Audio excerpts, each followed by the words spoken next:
buenas noches. Como todos los días jueves a las 21 horas, estamos en Aquí y Ahora Salud con el amigo y co-conductor, doctor Rigo Bocanera. ¿Cómo está, Jorge? Muy bien. Bueno, después vas a dar todas esas información que vos has recogido estos días. Ya sé, por supuesto. Y por supuesto, esta noche vamos a hablar de educación física y qué mejor que invitarlo al profesor Orlando Olivero, un amigo, un colaborador de esta casa, porque ya lo hemos invitado en otra oportunidad en los años anteriores, y él tiene nada más ni nada menos que 35 años de experiencia como profesor de educación física aquí en San Francisco. Así que bienvenido, Orlando, gracias por haber aceptado la invitación. Y bueno, vos sos el que sabés de esto, contanos un poco y vamos a ver si podemos ir definiendo, ¿no es cierto?, las cosas. Pero antes que me olvide, vamos a ver primero un pequeño informecito que han preparado aquí gente del canal. A ver, por favor. La actividad física es esencial para el mantenimiento y mejora de la salud y la prevención de las enfermedades, para todas las personas y a cualquier edad. La actividad física contribuye a la prolongación de la vida y a mejorar su calidad a través de beneficios fisiológicos, psicológicos y sociales que han sido avalados por investigaciones científicas. La actividad física reduce el riesgo de padecer enfermedades cardiovasculares, tensión arterial alta, cáncer de colon, diabetes. Ayuda a controlar el sobrepeso, la obesidad y el porcentaje de grasa corporal. Fortalece los huesos, aumentando la densidad ósea. Fortalece los músculos y mejora la capacidad para hacer esfuerzos sin fatiga. Además, la actividad física mejora el estado de ánimo y disminuye el riesgo de padecer estrés, ansiedad y depresión. Aumenta la autoestima y proporciona bienestar psicológico. Fomenta la sociabilidad. Aumenta la autonomía y la integración social. Esta noche, con la presencia en nuestros estudios del profesor Orlando Olivero, analizaremos precisamente la relación actividad física y salud. Como estaba diciendo, creo que lo importante es que definas para que la audiencia tenga claro qué es educación física, qué es actividad física, qué es la actividad física en el deporte, qué es el ejercicio físico. Así que toda la audiencia es tuya, Orlando. Bueno, antes que nada, buenas noches. Gracias por la invitación una vez más. Siempre es un gusto venir al programa. Y una aclaración por si algún televidente no entendió bien. Los 35 años son de profesión. Sí. Ojalá fueran de edad. Sí. De todas formas, tampoco se puede haber venido 35 años ya. Bien. Como decían en el informe recién, obviamente que toda la temática que tiene que ver con la actividad física y la salud ha variado en muchas cosas en los últimos años, preferentemente porque ha habido en los últimos años muchos más casos de aparición de enfermedades o visitas al médico por algunas conductas que tienen que ver con la falta precisamente del ejercicio físico. ¿Por qué hago la aclaración del ejercicio físico? Porque cuando nosotros decimos actividad física, ahí tenemos que hacer una pequeña aclaración en el sentido terminológico. Porque hoy, así como la medicina que ustedes llevan adelante, las ciencias exactas, la ingeniería, es decir, todo está fundamentalmente investigado por la ciencia y una vez que un dato es corroborado, entonces ese dato sale a la realidad, al campo, digamos, para que ese dato sea valedero. ¿Por qué hoy no se habla más de actividad física? Y si bien vuelvo a repetir, es una cuestión de terminología, la actividad física está considerada simplemente cualquier tipo de movimiento generado por lo que nosotros conocemos como el físico. Es decir, cuando pasa una persona le decimos, mirá qué físico que tiene. Y nos estamos refiriendo al ser humano con todos sus componentes en movimiento. Teniendo en cuenta este concepto, tenemos que pensar que pasar el piso es una actividad física, lavar un auto es una actividad física, subir una escalera es una actividad física. Pero es erróneo pensar que por hacer actividad física, que son actividades de la vida diaria, con eso es suficiente para que la actividad física o el ejercicio físico incida sobre la salud. Una cosa es pasar el piso, que uno no lo hace en forma constante, no lo hace sistemáticamente, no lo hace a una intensidad determinada, ni tampoco se programa ni planifica cuándo lo voy a pasar, cuánto tiempo voy a durar, qué peso tiene el trapo, ni de qué largo va a ser el palo de piso, que podría incidir biomecánicamente en la ejecución de movimientos. Teniendo en cuenta esto, entonces por eso acá es lindo diferenciar, o por lo menos entender, la gran diferencia entre la actividad física y el ejercicio físico. ¿Cuántas veces escuchamos a las personas decir, no, pero yo voy todos los días a mi trabajo? ¿Y a cuánto vives de tu trabajo? 6 cuadras. Bueno, no es mucho. Está bien, si lo hacemos caminando mejor, ¿sí? Pero no hay que tomar eso, que es una actividad de la vida diaria, como un ejemplo para que ese movimiento pueda generar cambios a nivel fisiológico, cambios de adaptación que sean fructíferos en la terminología de la salud. Con respecto... Disculpame, hago una interrupción. Creo que eso es muy importante recalcar, porque por ahí tranquiliza o pseudo tranquiliza la conciencia de alguna gente el mal concepto de lo que vos decís. Sí, total, yo lavo el auto, lavo los pisos, subo alguna escalera. Es decir, eso no incide en que vaya a mejorar su salud. Es decir, peor es no hacer nada. Es decir, es bueno caminar 6 cuadras, ¿no es cierto? Pero no alcanza. Eso es lo que quiero que quede claro. Bien. Pero fundamentalmente las cuestiones básicas, si volvemos por favor a las imágenes, bueno, la siguiente por favor, ahí estos son datos de la Organización Mundial de la Salud que empiezan a diferenciar lo que es la actividad física de la actividad física saludable, ¿sí? Es decir, que aquella persona que durante 5 días a la semana, durante un tiempo mínimo de 20 minutos, realiza algún ejercicio físico constante, esa persona se considera que tiene una actividad física saludable. Es decir, que desde ese punto de vista, con ese mínimo de tiempo semanal y de tiempo diario en la semana, ya puede haber modificaciones fisiológicas o adaptaciones que puedan interferir o mejorar, en este caso, cuestiones de la salud. También la Organización Mundial de la Salud empezó a clasificar diferente al sedentario. Si lo vemos en las placas, bien, una persona físicamente inactiva, lo que nosotros normalmente conocíamos como el sedentarismo. Si nosotros vemos las imágenes que hay debajo de esa placa, van a ver que hay una persona sentada leyendo el diario, una persona sentada tomando sol, una persona sentada o acostada mirando televisión, pero con un tremendo plato de algún comestible.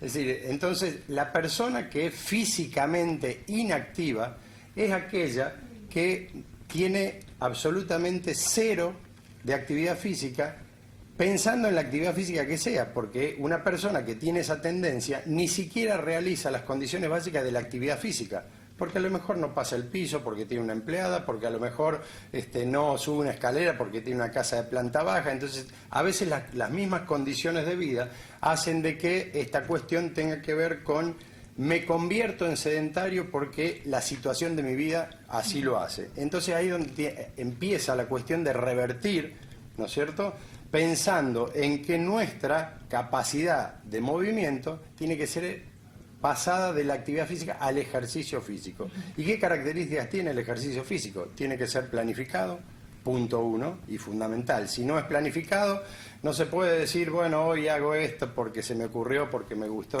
Vuelvo a insistir sobre lo que vos, Jorge, decías. Todo vale y todo es bueno. Si es planificado es mejor, claro. Si es continuo es mejor, si es sistemático es mejor.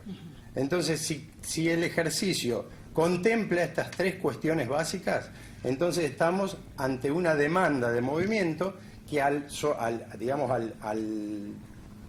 borra el sedentarismo, por decirlo así, pero también empieza a incorporar cambios a nivel fisiológico y adaptaciones a los movimientos, no solo en la faz biomecánica, sino en esta cuestión que tiene que ver con la condición física, la que nos va a permitir tener un mejor rendimiento en el día laboral, en la recreación, en el tiempo libre o en la misma actividad física. Porque suele pasar, bueno, en el caso tuyo, Rigo, todo el mundo sabe que sos un maratonista de calidad. No, de calidad. Y una vez... Maratonista es suficiente. Bien, y una vez, hablando con vos, decíamos lo siguiente: cuando uno empieza a correr, y uno empieza a correr un determinado tiempo, uno se da cuenta que la misma situación de la condición física y el ejercicio empieza a pedir más. Y uno siempre intenta, y no son cuestiones de decir, quiero mejorar mi tiempo porque quiero autorreferenciar mi competencia, no, simplemente porque hay una cuestión de adaptación, que si una cosa se hace repetitiva, y a esto me refería cuando era planificada, si yo tomo a alguno de ustedes dos y le digo, bueno, hoy vas a correr 5 minutos, mañana 5 minutos, pasado 5 minutos, y durante 6 meses, mi planificación es esa. Llega un momento primero que ustedes se van con otro, porque les resulta totalmente aburrida mi clase, pero la cuestión va a ser más del organismo, que logra adaptarse rápidamente a ese estímulo y empieza a necesitar un cambio. Y ese cambio puede tener que ver con la intensidad con la que se realiza o con el tiempo que hago esa actividad. Muchas veces, incluso recuerdo en un programa anterior que habíamos hablado de una temática similar, un oyente había llamado y había comentado que ella corría una determinada cantidad de tiempos y no veía cambios. Y la idea era que el tiempo que uno hace, vamos a suponer, yo camino 30 minutos a una determinada velocidad, lo que me permite recorrer una determinada distancia. Si hago siempre eso, mi organismo, mi condición física se adapta a ese estímulo, a ese esfuerzo, y ese esfuerzo empieza a no tener incidencia sobre los cambios corporales, fisiológicos, incluso biomecánicos.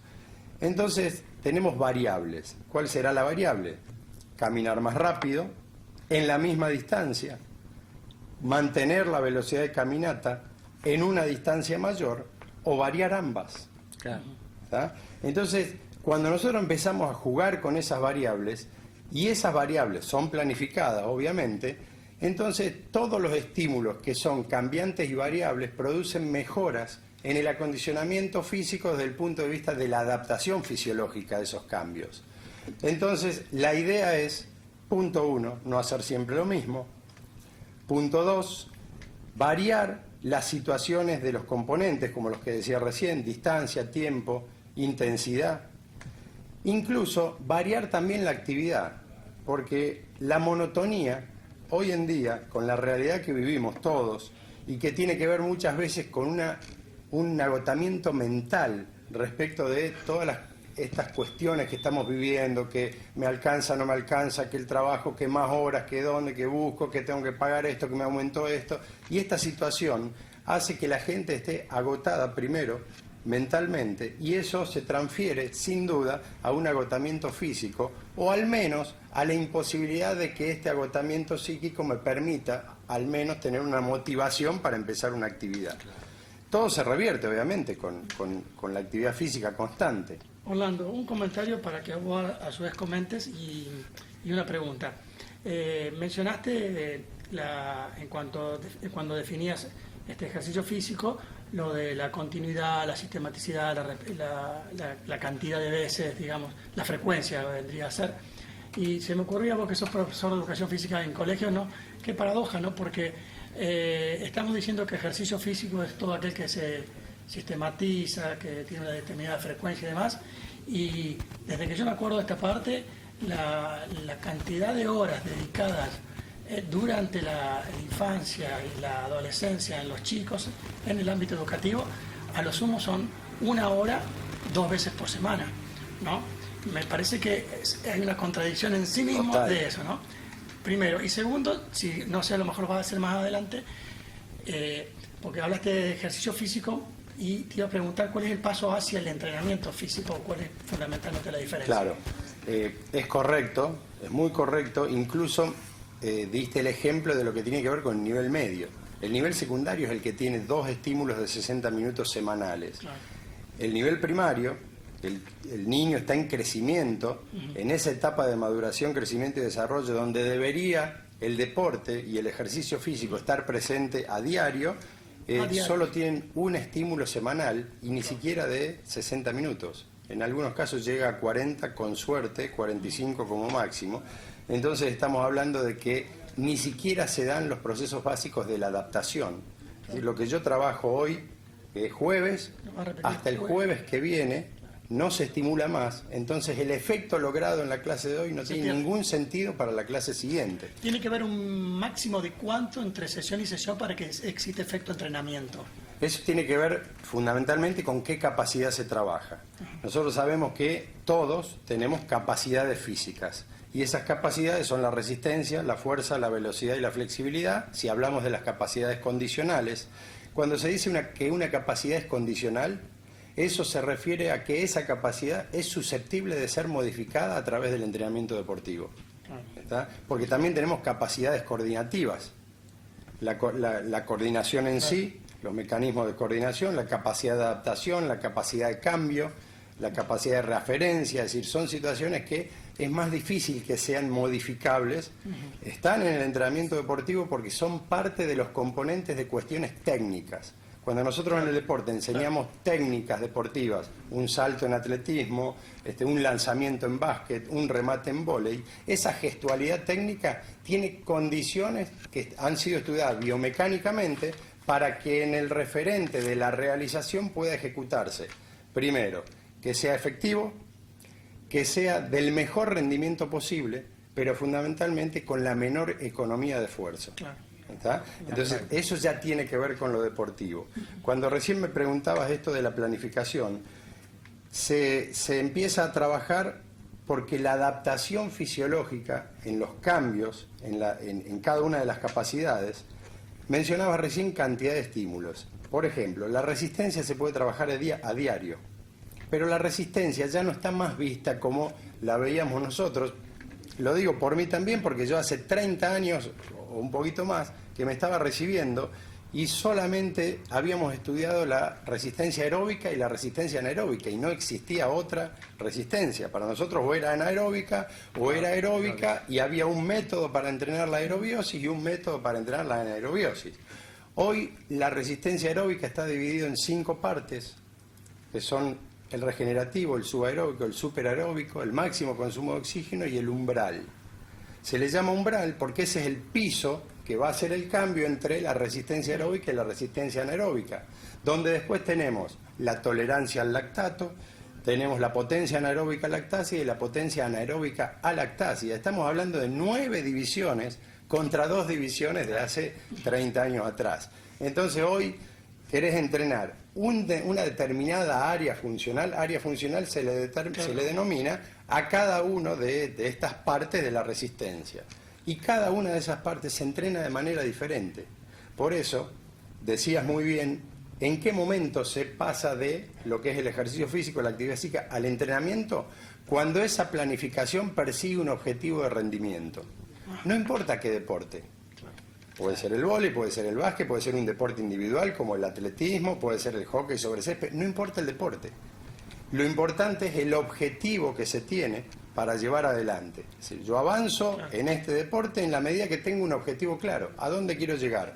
Mejorar una marca, mejorar una distancia, mejorar un rendimiento colectivo, porque la situación deportiva dice que tengo que hacer más goles que el otro equipo para que esa competencia resulte a mi favor. Entonces, la cuestión es tener en claro fundamentalmente el objetivo.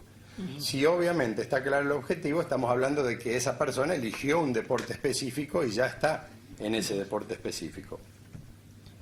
Con respecto a esto, hay algo muy importante y muchas cuestiones que tienen que ver con esto, no sé si se está viendo, con todos estos elementos que hacen al control y a la evaluación del ejercicio físico, fundamentalmente en el deporte. Lo que no significa que toda esta aparatología no se pueda aplicar en una persona común que no es deportista, pero que hace actividad física para mejorar su calidad de vida.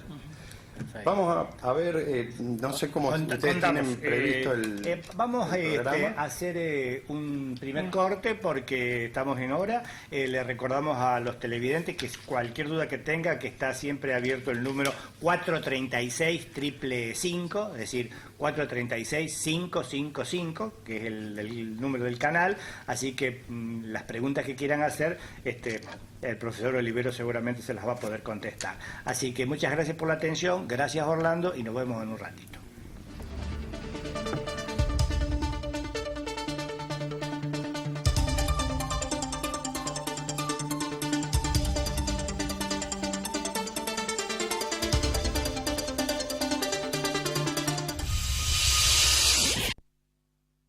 Navideñas 2016. Agasaja a tus seres queridos y empresas con un regalo especial. Caja Navideñas Primera 349 pesos. Caja Navideña Busín 229 pesos. Caja Navideña Económica 149 pesos. Hipermercado Anselmi. Lo mejor para todos.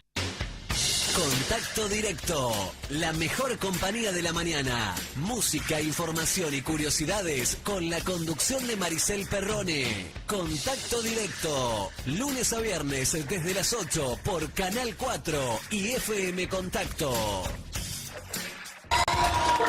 Lunes a viernes, antes de cada noticiero. Teleclasificados de Canal 4. Destacados, automotores, motos, inmuebles, empleo o salutaciones. Teleclasificados. Lunes a viernes en Canal 4.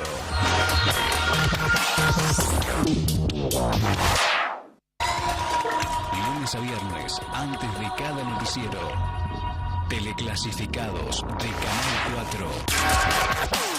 Destacados, automotores, motos, inmuebles, empleo o salutaciones. Teleclasificados.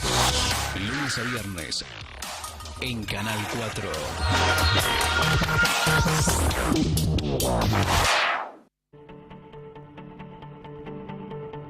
Hoy, al igual que ayer, lo que necesitas es lo que nosotros necesitamos.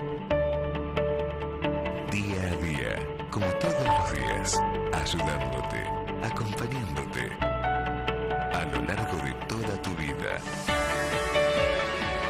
Y porque sos parte de la nuestra, es que podemos hacerlo. Cami Salud.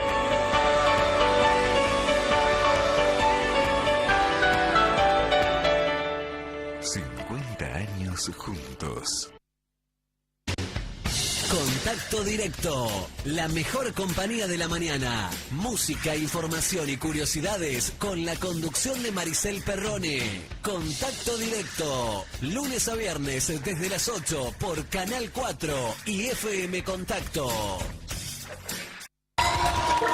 Lunes a viernes, antes de cada noticiero. Teleclasificados de Canal 4.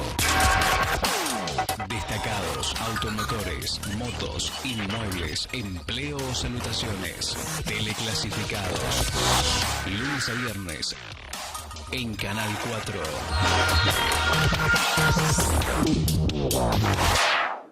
La Municipalidad de la Ciudad de San Francisco lanza el programa de Cultura Vial para que, desde niños, aprendamos a manejarnos en la vía pública. Bájate la aplicación para sistemas Android, iPhone y vas a poder aprender las reglas de tránsito jugando. Además, si estás por sacar el registro de conducir, podés practicar antes, aprendiendo con conciencia. La cultura vial es un compromiso de todos. Municipalidad de San Francisco, Intendencia Ignacio García Aresca.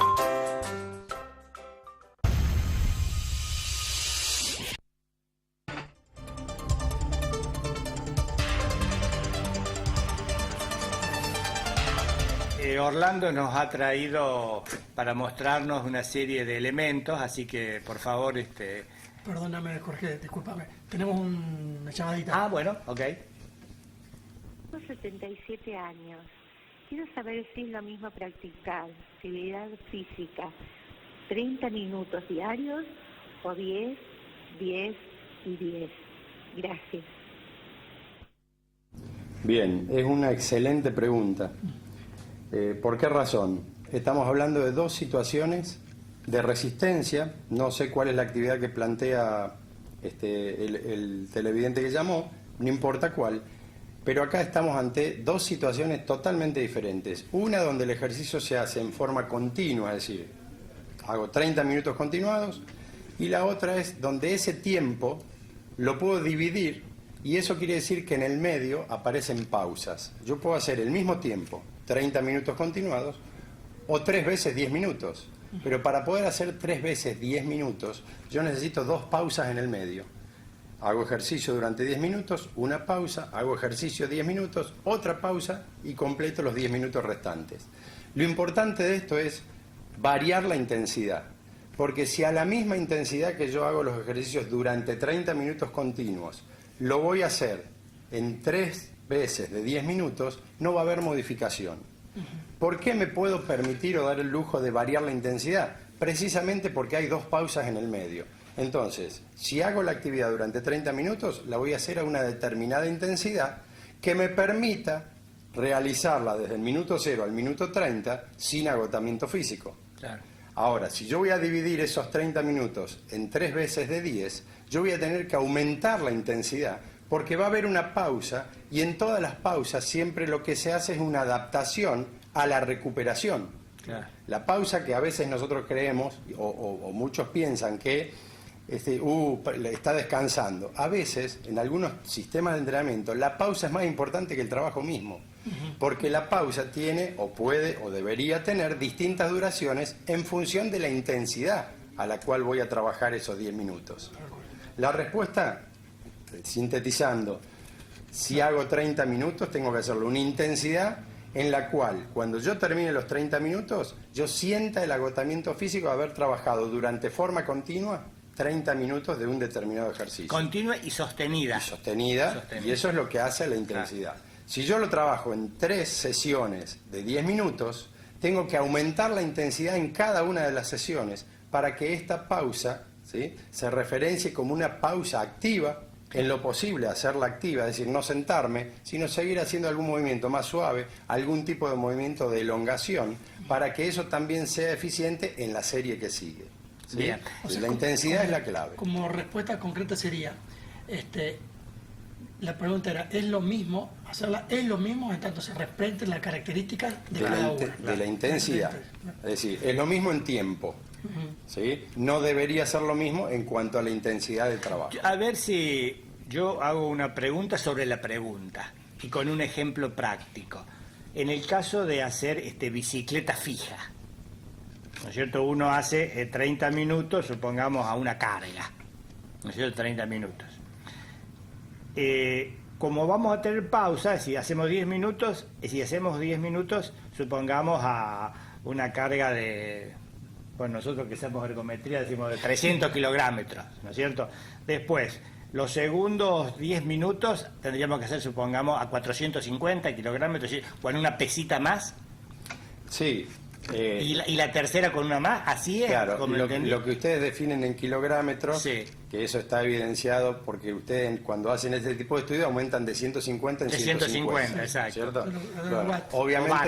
Claro. Obviamente que una persona común que tiene una bicicleta fija en su casa, las bicicletas normales domiciliarias, sí, lo que tienen es un freno sí, sobre la rueda que gira. Exacto. Entonces, la misma persona, en función de sus posibilidades de fuerza en la ejecución de los batidos por minuto, que es el pedaleo, ella misma se va a autoconducir en cuanto a aumentar una vez que yo detengo la pausa anterior. Pero aumentarla, siempre aumentar, hacer variables. Perfecto. Variables. Cuanto más variable sea la actividad, ¿sí? Y esto, hablando y trayendo a colación, es un poco la base del spinning. Claro. El spinning, que estuvo tan de moda hace unos años, sigue estando de moda, sigue siendo moda en los gimnasios. El spinning no es ni más ni menos que la utilización de una bicicleta fija con variables posicionales, porque se puede pedalear de sentado, se puede pedalear en posición de parado, digo yo, para que se entienda la diferencia, y en esa posición, en distintas posiciones con distintos apoyos, para variar las posiciones del cuerpo y que demande un trabajo físico en determinados grupos musculares, pero en distintos ángulos. Bien. Y también se varía la intensidad. Claro. Perfecto. Muy interesante. Bueno, vamos a los aparatitos. Cuando estábamos hablando de cuestiones de gestos deportivos o de un deporte o el entrenamiento de un deporte en sí, hoy hay un estudio básico que todo deportista debería hacer, pero que también se puede aplicar a una persona que no es deportista, porque este estudio, que luego tiene conclusiones, hay datos muy valederos. Yo tengo acá Estas son herramientas, ¿sí? Estas herramientas, en este caso es un segmómetro largo, en este caso es un segmómetro corto. Ambos, estas herramientas sirven para medir diámetros corporales, ¿sí? Un ejemplo, mido el diámetro de la muñeca, ¿sí? Está graficada y esa medición se carga en un programa de computación. Esto, que es otro aparato del mismo estudio, ¿sí? Que es ni más ni menos que 1 centímetro con variables de medición. Esto mide longitudes óseas, el largo del fémur, el largo del húmero, el largo del radio, y así con todos los huesos. Esta cinta, que tiene la característica de ser muy maleable, mide perímetros de cabeza, de cuello, de tórax, de bíceps relajado, de antebrazo, de pantorrilla. Y esto, que es el terror de la gente, esto mide pliegues cutáneos. Es decir, que esto mide grasa corporal, ¿sí? Cuando nosotros hacemos todo este tipo de mediciones, todas las mediciones que hacemos se hacen sobre la persona, tomando en cuenta el lado derecho en posición anatómica. Ustedes saben que la posición anatómica es una persona en bípeda estación, es decir, de pie, con los brazos extendidos a los costados, palma de las manos hacia adelante, correctamente alineada sobre su columna. Vamos a ir, si el operador puede poner la placa que tiene que ver con la antropometría. Bien, lo que yo estoy hablando es un estudio que se llama estudio de composición corporal, es decir, cómo está compuesto nuestro físico, ¿sí?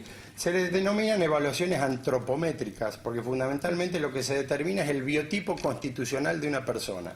Es decir, que lo que se hace es medirlo totalmente. Ahí hay algunos ejemplos en las imágenes, ¿no es cierto?, de tipo de medición, longitudes, perímetros corporales, grasa. Si podrían colocarlo así, bien. Se pasan a esa planilla y esa planilla se carga a un programa de computación, que en realidad esa planilla es un extracto ya del programa. Si la siguiente, por favor. Bien, este es un primer extracto de lo que se midió, expresado numeralmente, pero también gráficamente. Si vamos al gráfico de la izquierda, el que solo tiene 2 colores, el amarillo y el verde, ese es un gráfico de 2 componentes. Lo que define ese gráfico es masa muscular y masa grasa, ¿está?, en porcentaje. A diferencia del otro gráfico, que es un gráfico de 5 componentes, que son los 5 componentes en lo que divide todo este tipo de mediciones, divide a la composición corporal, que es masa muscular, masa grasa, piel, huesos y vísceras, que es el componente humano. La siguiente, por favor. Una vez que está determinada todas las mediciones, el mismo programa empieza a hacer este tipo de gráficos, que son gráficos de Scorer Z, para hacer una comparación y una validación entre las distintas mediciones a partir de un rango 0, que es el rango, no sé si logran ver, casi en la mitad de cada uno de los cuadrantes, hay como una línea que divide hacia la derecha o hacia la izquierda, son rangos positivos o negativos en función de las mediciones que se han hecho sobre la persona y se han cargado en este programa. La siguiente, por favor. Bien, y esto es lo fundamental. Esto se llama somatocarta, ¿sí? La somatocarta es el gráfico que expresa el resultado de las mediciones. ¿Cómo lo expresa? En función, yo puedo medir a cualquier persona, alta, flaca, gorda, pesada, liviana, cualquier persona puede ser medida. Y este gráfico, que se denomina, vuelvo a repetir, somatocarta, grafica las 3 formas de organismos, las 3 formas físicas. Si pueden colocar la siguiente, por favor, después volvemos a esta, que son la endomorfia, la mesomorfia y la ectomorfia. Ahí yo puse una imagen para que ustedes tengan en cuenta qué es lo que divide. Es decir, aquella persona donde la grasa corporal va por encima de la talla en relación a la talla, es una persona endomórfica, y que es la imagen de abajo a la izquierda. ¿Sí? La de arriba, ¿sí?, que es una persona, en este caso, mesomórfica o mesomorfia, ¿sí?, con componentes de mesomorfia, es aquella persona que tiene masa muscular que prevalece sobre la talla, es decir, una persona que normalmente va al gimnasio, hace mucho trabajo de fuerza, aumenta el tamaño de sus músculos, es una persona a la cual normalmente la vemos musculosa, un físico-culturista, por ejemplo, o alguien que practica pesas sin necesidad de hacer físico-culturismo. Y por último, aquellas donde la longitud de la persona, ¿sí?, que es la ectomorfia, la longitud de sus huesos, ¿sí?, que conforman el aparato esquelético, el sistema esquelético, prevalecen sobre la talla, que también son determinantes de la talla, ¿sí? Entonces, una vez que hicimos todo este estudio, si podemos volver al anterior, por favor. Bien. Ustedes van a ver que ahí hay un punto rojo y 3 puntos negros, ¿sí? Esto es una evaluación hecha sobre una persona, sobre un deportista, en este caso un deportista. Lo importante es que el punto rojo, lo da el programa, es el lugar donde está ubicado a nivel mundial el mejor deportista. ¿Quién es el mejor deportista? El campeón olímpico. ¿Por qué se considera el campeón olímpico el mejor deportista? Porque las Olimpiadas, por naturaleza, es la máxima expresión del deporte en el sentido competitivo. Entonces, ¿quién es el que más lejos saltó? ¿Sí? Y salió campeón, medalla de oro en salto en largo, en atletismo. Cada vez que termina una Olimpiada, a todos los medallas de oro se los mide con este estudio. Y eso queda como referencia para saber que si yo estoy entrenando un saltador en largo, tengo que tratar de acercarlo lo mejor posible a las mediciones que tuvo el campeón olímpico.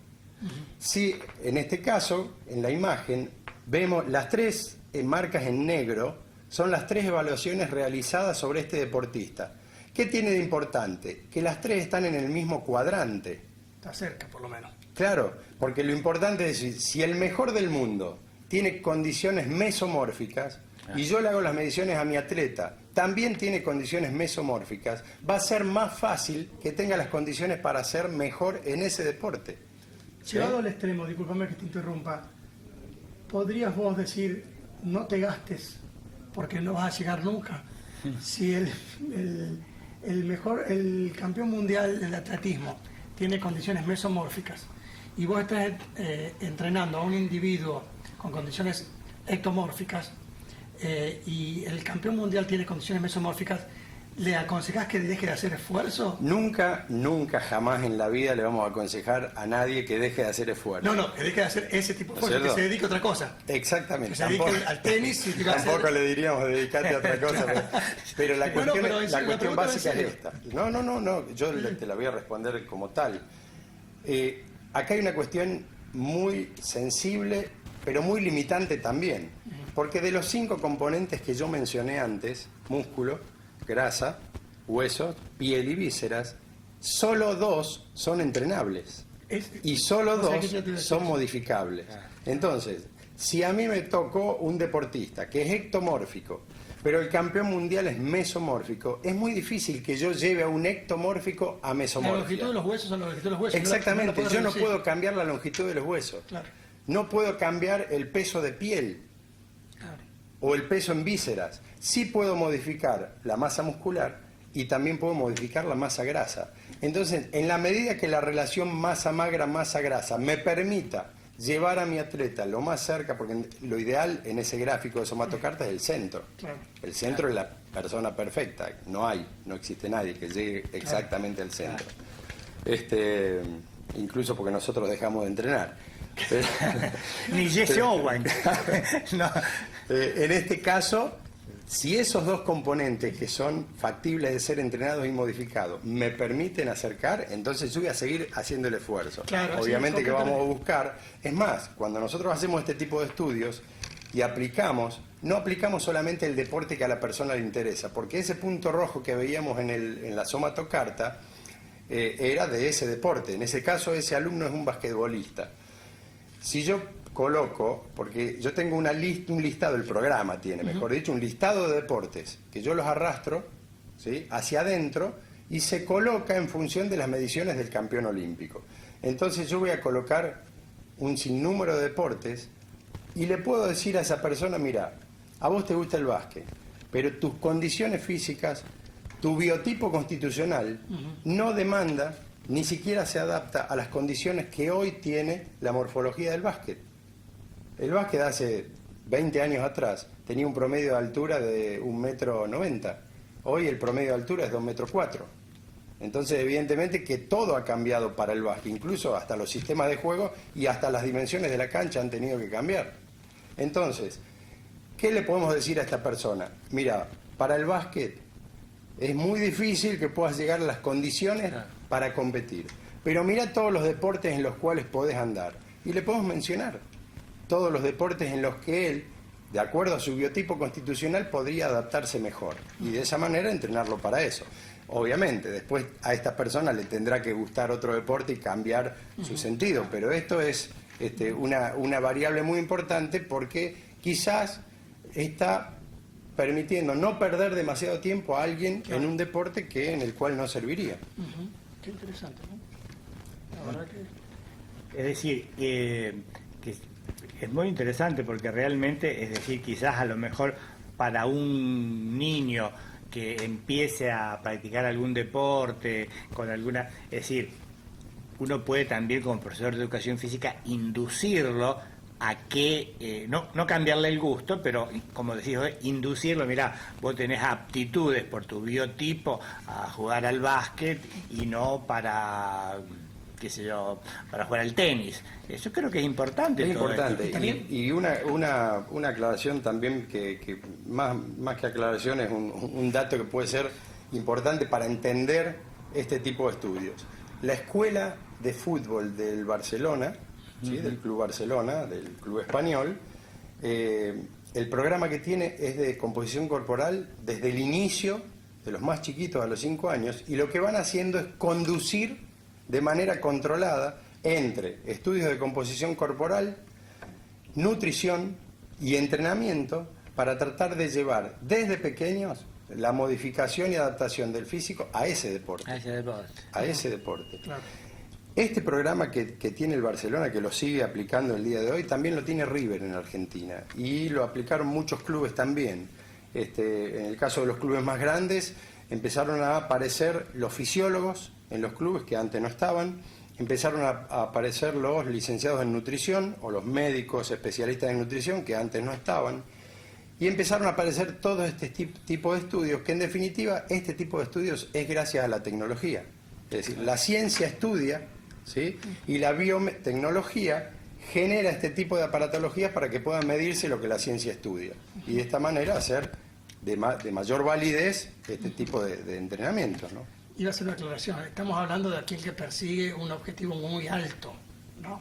Sin duda, pero por ejemplo, este estudio de composición corporal.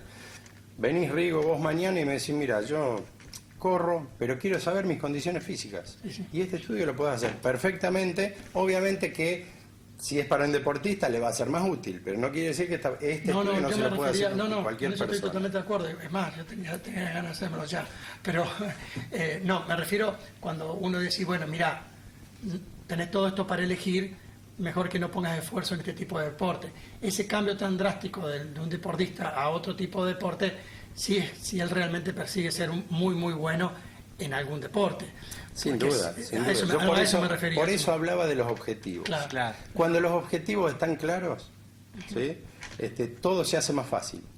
La planificación se hace más fácil, la relación entrenador-entrenado se hace... Como en todos los órdenes de la vida. Como en todos los órdenes de la vida. Sí, todo objetivos tiene que estar perfectamente claro a través de los objetivos. Lo que acabas de decir, ¿no? Porque muchas veces ocurre también que cuando uno solicita un plan de entrenamiento, porque persigue un objetivo, es tal el esfuerzo,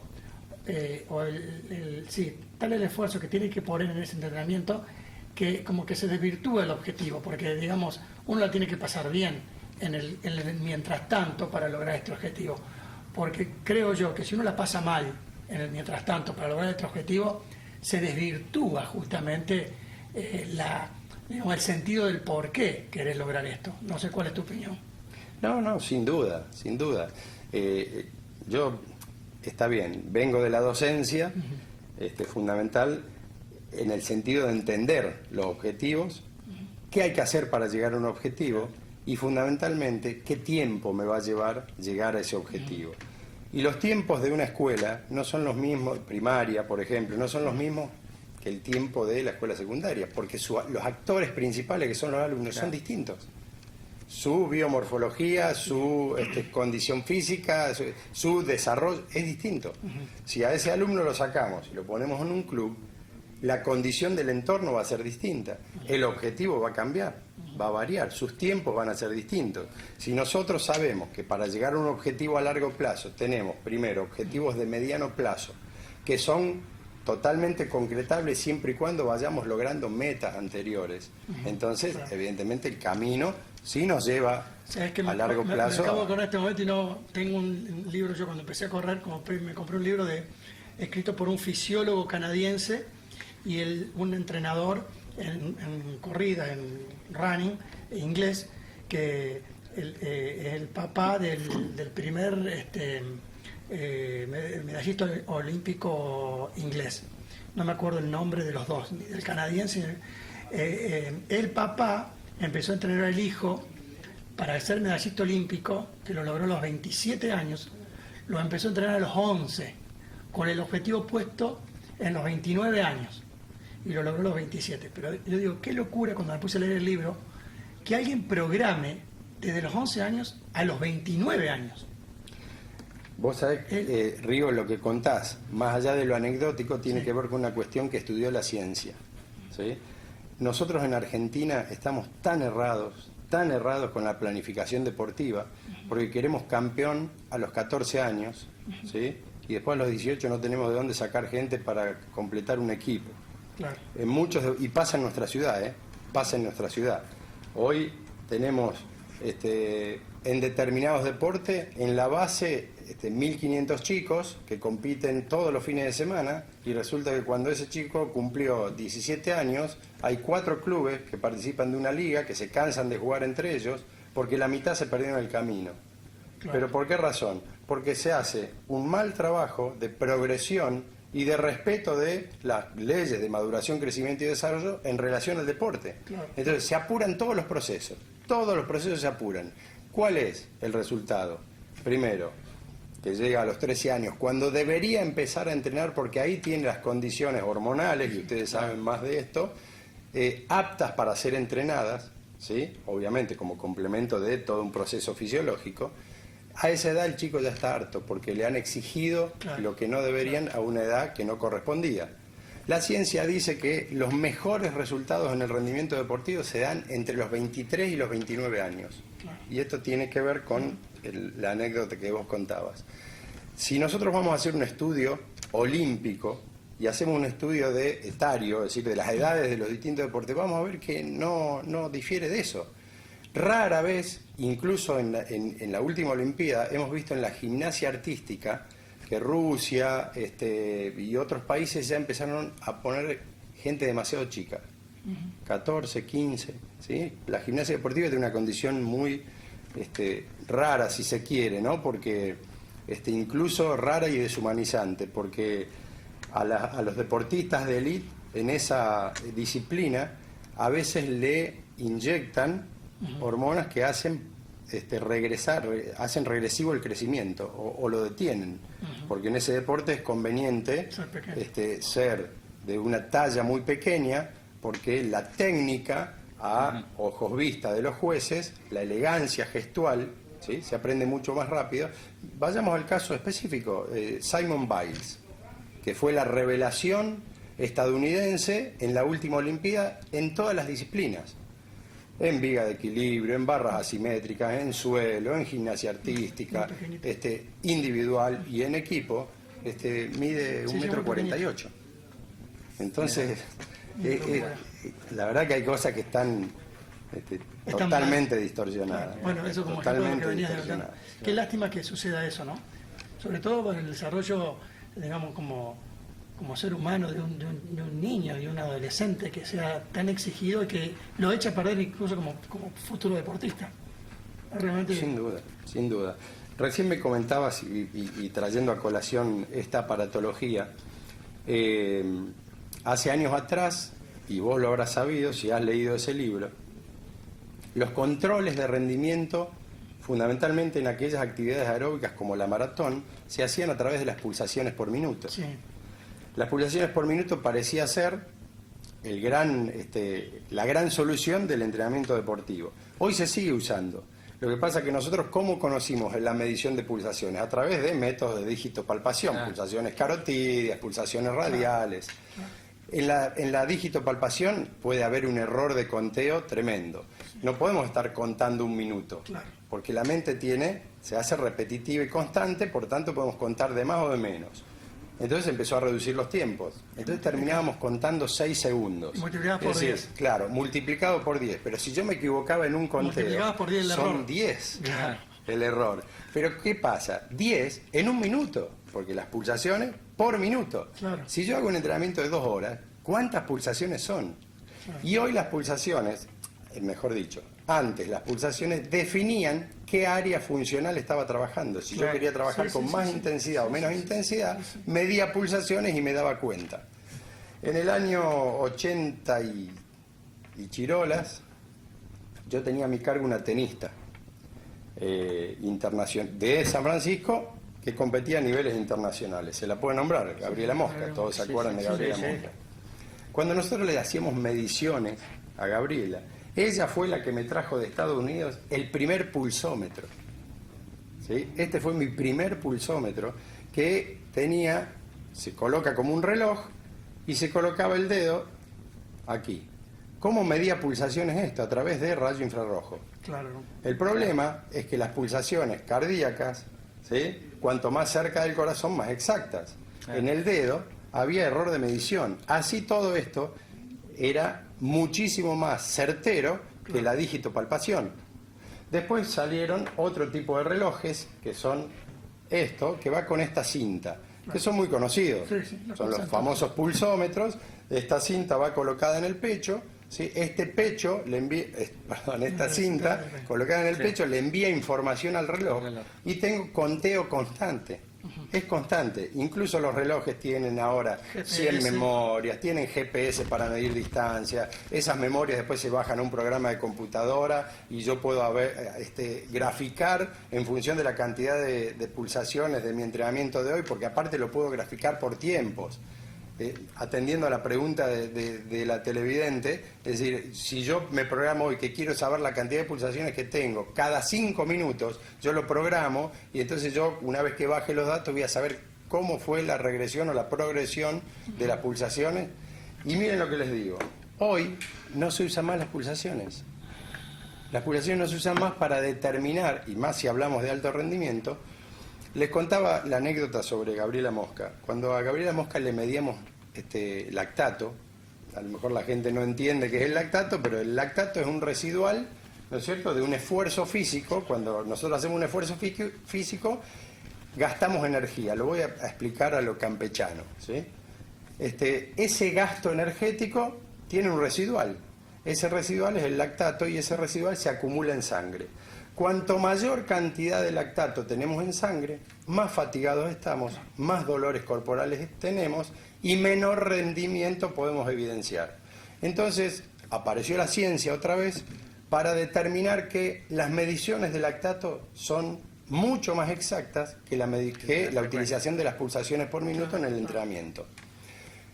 Nosotros le hacíamos muestras de sangre a Gabriela, del lóbulo de la oreja, se ponían en una cánula, las congelábamos del lugar de entrenamiento, una determinada cantidad de cánulas con sangre congelada las llevábamos al laboratorio. En el laboratorio había una máquina que era más o menos 50 por 60, que era un medidor de lactato, un analizador de lactato en sangre.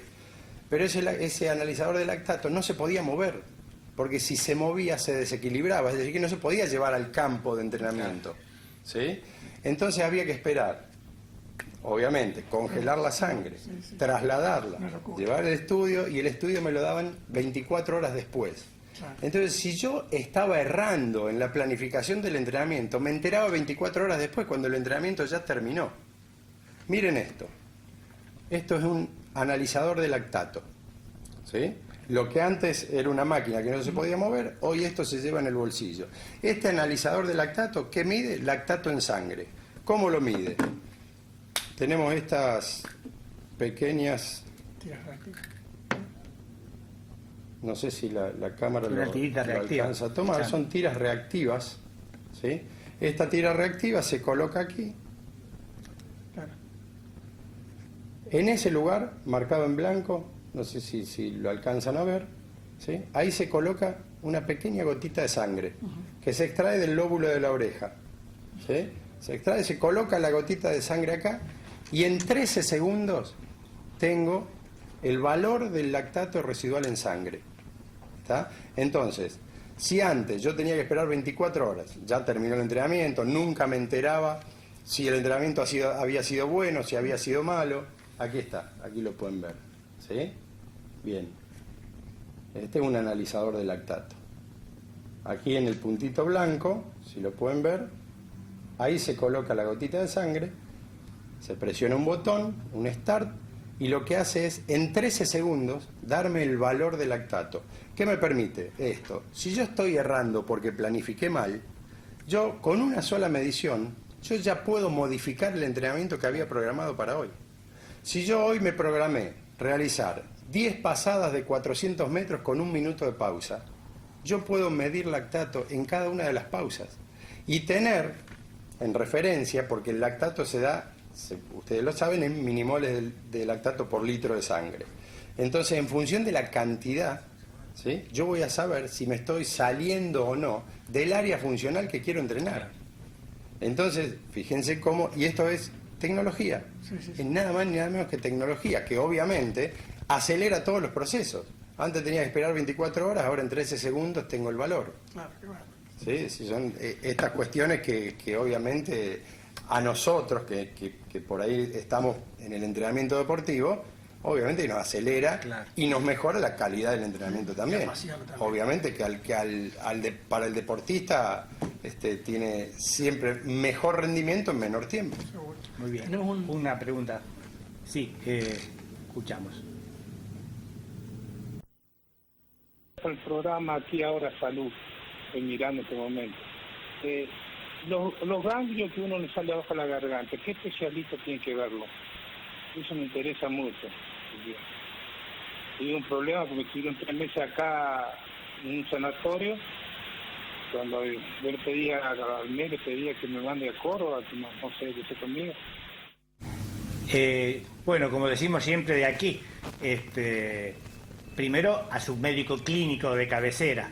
Si el médico clínico, si no tiene médico clínico de cabecera, bueno, elija uno. Segundo, el médico clínico es el quien, después de hacerle un examen físico, lo va a orientar, y quizás con algún estudio complementario, como puede ser un análisis de sangre, a orientar si tiene que ver, si ese ganglio, que nosotros los médicos le llamamos primero si es un ganglio, que nosotros le llamamos adenopatía, es una adenopatía inflamatoria, infecciosa o de algún otro origen, para ver si tiene que ir a un especialista de la sangre, a un especialista, si están debajo de la mandíbula, probablemente tengan que hacerse un prolijo examen con un especialista de garganta, nariz y oído también, o eventualmente, si es algo a nivel del cuello, ver bien la glándula tiroides, es decir, muchas opciones, pero yo le aconsejo al televidente que pregunta esto que comience con su médico clínico, él lo va a orientar. Y lo de Córdoba, que alcancé a escuchar a último momento, bueno, en el último de los casos, siempre decimos que por suerte en San Francisco hoy se pueden solucionar del 90 al 95% de las cosas, y tenemos muy buenos especialistas en todas las ramas, en todas las especialidades médicas. No sé si querés agregar algo. No, totalmente de acuerdo. Claro. Bien, vamos teniendo 2 minutos para terminar. Yo te pediría, Orlando, así como un resumen, que es muy difícil hacerlo en 2 minutos, pero como enfatizarle al televidente que va a iniciar una actividad física, ¿cuáles serían los conceptos fundamentales que vos podrías aconsejarle? Fundamentalmente, si la persona que va a encarar un programa de actividad física, sí, a eso me refiero, tiene la intencionalidad de hacerlo de manera correcta, así como recién le daban esta sugerencia a esta persona que llamó, mi sugerencia es que cualquier persona que quiera empezar un programa de educación física consulte a un profesor de educación física. Profesor de educación física recibido, ¿sí?, en un profesorado de educación física. Cuando digo profesor recibido, no estoy diciendo una persona que hizo un curso de 2 meses en otra ciudad y tiene un título que dice que es, bueno, tiene un nombre y ahora no me sale. Y acá en San Francisco, que no hay leyes que prohíban esas cosas, entonces existen. En algunos casos existen personas que no hacen las cosas demasiado bien. Consulten a un profesor de educación física, punto 1. ¿Sí?